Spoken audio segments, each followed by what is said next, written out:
En matière d'environnement, est-ce que je dois vraiment refaire le constat que l'on fait tous au quotidien?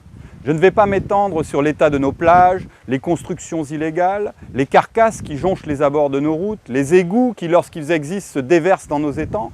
Autant de facteurs qui pèsent sur notre qualité de vie et qui offrent une image bien peu valorisante de notre île. Éolien, solaire, biocarburant ou énergie hydrolienne, des études devront être menées avec les conseils de quartier et les associations de riverains pour déterminer ce qui correspond le mieux à Saint-Martin. Il est aussi indispensable de privilégier la construction de citernes individuelles pour les permis de construire à venir. Sur les eaux usées, il faudra de petites unités de traitement dans les quartiers plutôt que de grosses stations d'épuration.